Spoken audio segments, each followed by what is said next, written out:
Assalamualaikum warahmatullahi wabarakatuh. Alhamdulillah kita bisa bertemu kembali saudara-saudaraku kaum muslimin dan muslimat dimanapun Anda berada.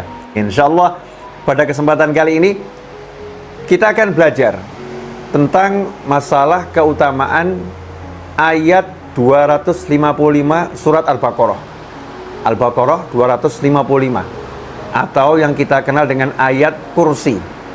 Ayat kursi, ayat yang menjelaskan bagaimana kekuasaan Allah Subhanahu wa ta'ala. Kita awali dengan kisah yang terdapat dalam kitab Sahih Al-Bukhari, hadis yang sangat sahih yang menceritakan adalah Abu Hurairah radhiyallahu anhu. Kisah Abu Hurairah radhiyallahu anhu bersama pencuri zakat fitrah sebagaimana disebutkan dalam Sahih Bukhari. Saya akan bacakan secara ringkas ya, tapi insya Allah tidak mengurangi maknanya. Artinya saya tidak akan jelaskan panjang lebar, tapi insya Allah maknanya bisa dipahami. Dikatakan oleh Abu Hurairah radhiyallahu anhu, "Wakkalani Rasulullah sallallahu alaihi wasallam bihifdzi zakati Ramadan." Suatu waktu di bulan Ramadan, Nabi Muhammad SAW menugaskan saya untuk menjaga zakat fitrah, ya, menjaga zakat fitrah yang sudah terkumpul. Nah, saat itu fa'atani atin, di malam hari datanglah seseorang faja'ala yahthu minat ta'am, yang berusaha untuk mencuri makanan yang merupakan zakat fitrah tersebut. Fa'akhadtuhu wa qultu, maka dia saya tangkap dan saya pun berkata kepadanya, "Wallahi la arfa'annaka ila Rasulillah sallallahu alaihi wasallam." Qala inni muhtad wa alayya iyal wa li hajah syadidah. Katanya Sina Abu Hurairah radhiyallahu anhu, "Demi Allah saya akan menyerahkanmu kepada Rasulullah Muhammad sallallahu alaihi wasallam." Saat itulah sang pencuri yang wujudnya ya manusia berkata dengan memelas kalau bahasa Jawa ya, dengan mengiba dalam bahasa Indonesia, "Inni muhtad, saya lakukan ini karena saya sangat membutuhkan. Wa ala iyal, saya punya keluarga besar, punya anak yang banyak, punya keluarga. Wali hajah syadidah, saya ini melakukan ini karena sangat membutuhkan. Udah kepepet itu, nggak punya solusi lain untuk menghidupi keluarga." Qala fa khallaitu anhu, karena Abu Hurairah radhiyallahu anhu memang ditugaskan sebagai yang berkuasa untuk mengurusi keamanan zakat fitrah tersebut, maka dia punya hak untuk menahan atau membebaskan. Saat itulah Abu Hurairah radhiyallahu anhu mengambil keputusan, karena ini memang masalah nyawa, masalah makan, dan dia melakukannya karena untuk menyambung nyawa dirinya dan keluarganya, maka dibebaskan atas kebijakannya. Dibebaskan, faqalaitu sabilah, saya bebaskan dia, kata Abu Hurairah radhiyallahu anhu. Fa asbahtu faqala an-nabiy sallallahu alaihi wasallam, besok paginya saya bertemu dengan Nabi Muhammad SAW. Disitulah Rasulullah SAW bersabda, "Ya Abu Hurairah, ma fa'ala asirukal barihah." Ternyata Nabi Muhammad SAW dengan mukjizatnya mengetahui apa yang terjadi semalam, sehingga berkata kepada Sina Abu Hurairah radhiyallahu anhu, "Wahai Abu Hurairah, apa yang terjadi dengan tawananmu ya semalam? Apa yang terjadi dengan tawananmu semalam?" Qala qultu ya Rasulullah syaka hajatan syadidah wa iyalan farahimtuhu faqalaitu sabilah. Ya Rasulullah, kata Sina Abu Hurairah radhiyallahu anhu, duhai Nabi Muhammad SAW, dia mengaku dia dalam keadaan punya kebutuhan yang sangat mendesak dan dia punya keluarga yang banyak, maka saya pun akhirnya merahmatinya, memberikan dia kesempatan untuk bertobat ya, disayangi, dirahmati oleh Abu Hurairah radhiyallahu anhu. Fa khalaitu sabila, maka saya bebaskan dia wahai Nabi Muhammad SAW.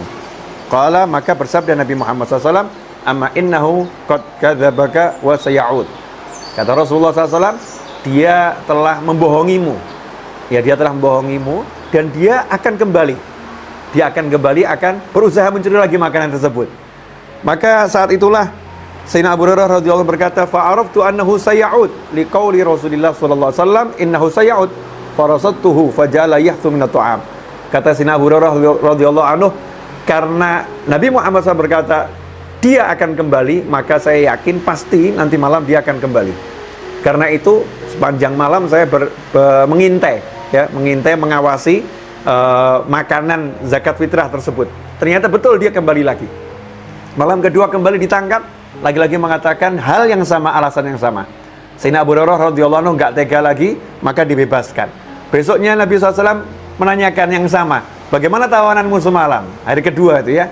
Maka dijawab yang sama, Rasul pun mengatakan dia telah mendustaimu, dia akan kembali. Hari ketiga, ternyata betul dia kembali lagi. Dia kembali lagi dan berusaha mencuri dan ditangkap oleh Sayyidina Abu Hurairah radhiyallahu anhu. Maka saat itulah Sayyidina Abu Hurairah mengatakan, ini udah 3 kali kamu melakukan kesalahan yang sama, maka saya tidak akan membebaskanmu, saya akan menangkapmu dan saya akan menyerahkanmu kepada Nabi Muhammad sallallahu alaihi wasallam. Tapi orang tersebut berkata, "Da'ni u'allimak kalimatin yanfa'akallahu biha." Wahai Abu Hurairah radhiyallahu anhu, izinkan saya, biarkan saya mengajarkan kepadamu beberapa kalimat yang nanti akan dengan kalimat tersebut Allah memberimu manfaat. Sahabat Nabi Muhammad SAW begitu mau dikasih ilmu, ya, maka langsung nanya, mahunna, apa kalimat yang kamu maksud itu ya? Apa kalimat yang kamu maksud? Qala idza awaita ila firashika faqra ayatal kursi. Allahu la ilaha illa huwal hayyul qayyum. Surat Al-Baqarah 255 sampai akhir ayat. Hatta takhtimal ayah. Fa innaka lan yazala 'alaika minallahi hafidun wa la yaqrabannaka syaitanun hatta tusbiha.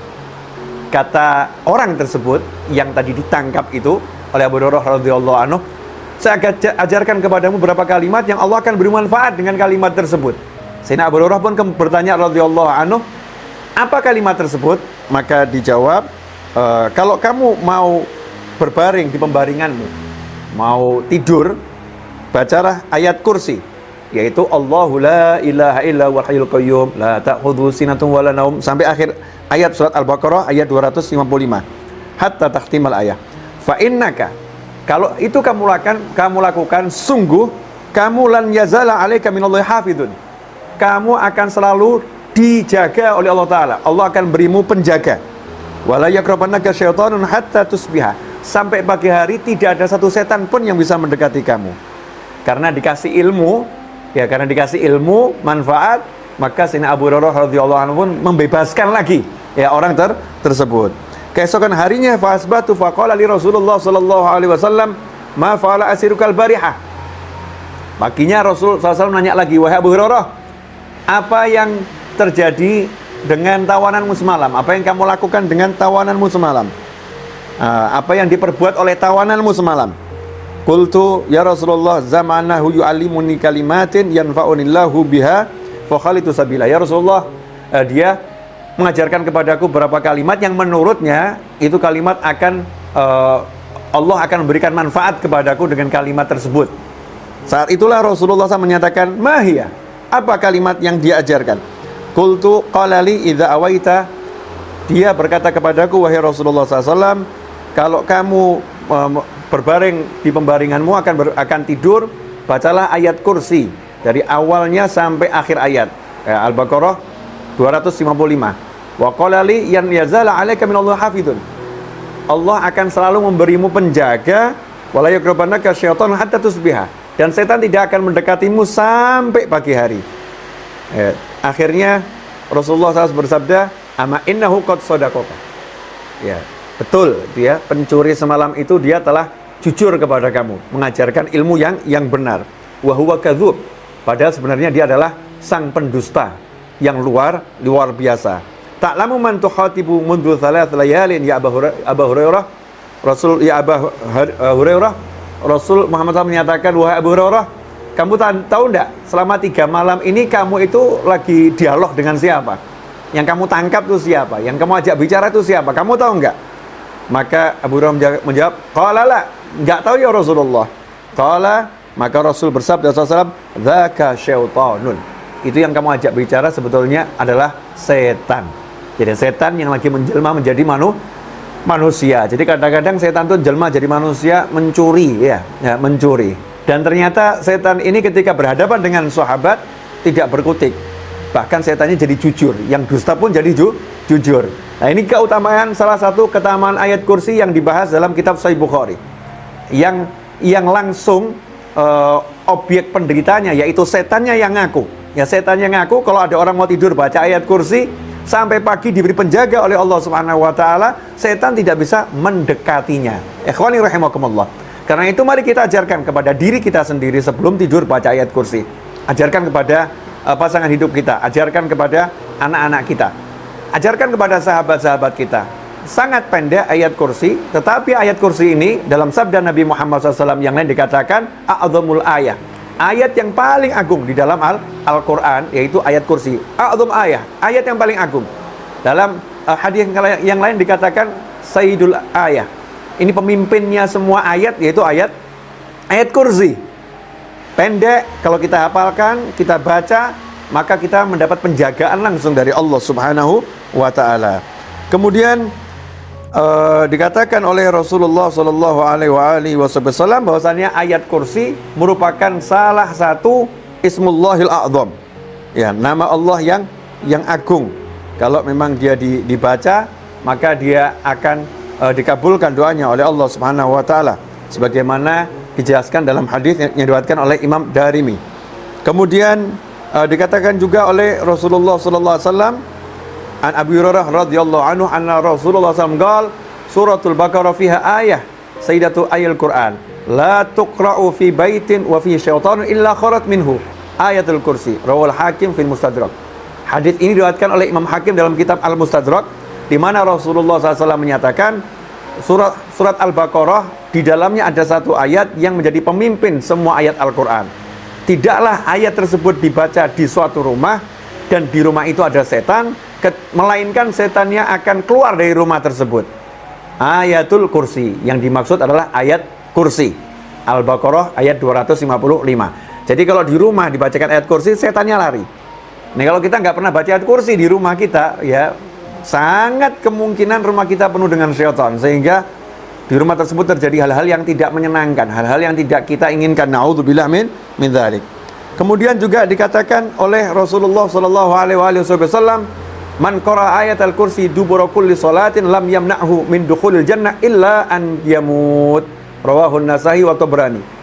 Dikatakan oleh Nabi Muhammad SAW dalam hadis yang diriwayatkan oleh Imam Nasa'i dan Tabrani, bahwasannya barang siapa selepas sholat membaca ayat kursi, selepas salam baca ayat kursi, jangan pernah tinggalkan, maka tidak ada yang menghalangi dia untuk masuk surga kecuali kehidupan ini. Artinya apa? Begitu dia meninggal dunia langsung surga. Di kuburnya mendapatkan nikmat surga. Nanti di mahsyar mendapatkan nikmat surga. Jadi prosesnya itu begitu meninggal langsung kelihatan surga. Itu orang yang istiqomah membaca ayat kursi selepas salam dari sholat. Selepas sholat baca ayat kursi bersama zikir-zikir yang lain yang diajarkan oleh Nabi Muhammad sallallahu alaihi wasallam. Kemudian juga dikatakan oleh Rasulullah SAW dari Sayyidina Hasan bin Ali radhiyallahu anhuma, dari cucu Nabi Muhammad SAW, Sayyidina Hasan putra Sayyidina Ali radhiyallahu anhuma, qala Rasulullah sallallahu alaihi wasallam, Rasulullah SAW bersabda, man qara ayatal kursi fi duburi shalah al-maktubah kana fi dhimmatillah ila sholatil ukhra, rawahu Tabrani bi isnadin hasan.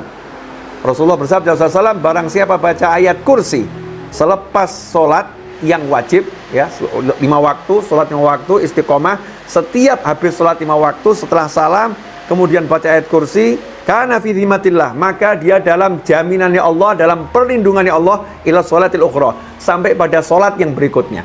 Jadi kalau kita habis sholat subuh, kita salam, baca ayat kursi, zikir-zikir yang istiqomah, Allahumma ajirni minan nar 7 kali, kemudian kita baca zikir yang ada dan lanjutkan dengan ayat kursi.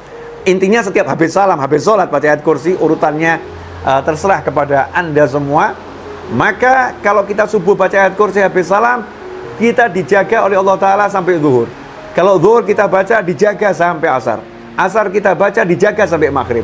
Maghrib kita baca, dijaga sampai isya. Isya kita baca, dijaga sampai subuh. Belum lagi nanti mau tidur, kita baca lagi ayat kursi. Maka seisi rumah, itu dikatakan dalam riwayat yang lain, seisi rumah kita akan dijaga. Kalau kita niatkan baca untuk keluarga kita, anak kita, orang tua kita, yang membantu di rumah kita, maka semuanya akan dijaga oleh Allah Subhanahu wa ta'ala. Ikhwani rahimakumullah. Nah, kalau kita melihat beberapa kemuliaan dan keutamaan ayat kursi yang tadi saya bacakan, dan kalau diuraikan semua, ada ulama yang menulis sampai 40 hadis tentang keutamaan ayat kursi. Tentu akan sangat banyak yang harus saya jabarkan. Intinya yang ingin saya sampaikan adalah ayat kursi ini pendek, ya pendek. Yuk kita hafalkan dan kita amalkan.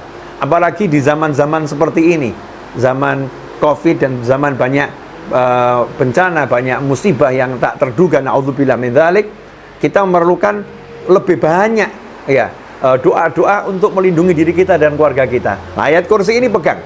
Habis sholat baca ayat kursi. Mau tidur baca ayat kursi. Di rumah kalau kita pengen setannya pergi semua, lebih banyak baca ayat kursi lebih bagus. Yang penting istiqomah. Yang penting istiqomah. Ikhwani rahimakumullah. Kesimpulannya adalah yang pertama, kalau mau tidur baca ayat kursi, dijaga oleh Allah Ta'ala dari syaitan sampai pagi hari. Yang kedua, ayat kursi adalah ayat yang teragung di dalam Al-Quran dan pemimpin semua ayat dalam Al-Quran. Kemudian yang ketiga, ayat kursi ini kalau dibaca ya di rumah, maka setannya akan pergi dari rumah tersebut.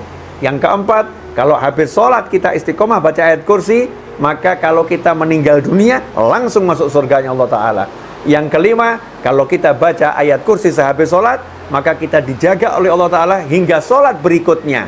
Nah, ini diantara ringkasan apa yang saya sampaikan. Karena itu, yuk kita baca ayat kursi khususnya habis sholat dan mau tidur. Insya Allah kita selalu dalam penjagaan dan perlindungan Allah Subhanahu wa Ta'ala. Mari kita ajarkan pada diri kita, keluarga kita, anak-anak kita. Ini hadiah yang terbaik untuk sahabat kita. Ya, hadiah yang seperti ini. Hadiah yang terbaik untuk orang-orang kita cintai, untuk keluarga kita. Ya, hadiah yang seperti ini. Doa, apalagi di zaman yang seperti ini, perbanyaklah doa, minta tolong kepada Allah Subhanahu wa Ta'ala. Semakin mendekat pada Allah Subhanahu wa Ta'ala. Ikhwani rahimakumullah, mohon maaf kalau saya bicaranya tanpa jeda seakan-akan ya. Jalan terus. Insya Allah bisa dipahami. Kalau kurang paham, diulang-ulang terus. Ya, setel saja berulang-ulang sampai paham. Insya Allah berkah dan manfaat, khususnya untuk saya yang berbicara dan antum yang mendengarkan dimanapun dan kapanpun berada. Jazakumullah khairan. Sekali lagi mohon maaf atas segala kekurangan dalam penyampaian. Mudah-mudahan diberkati oleh Allah Subhanahu wa Ta'ala.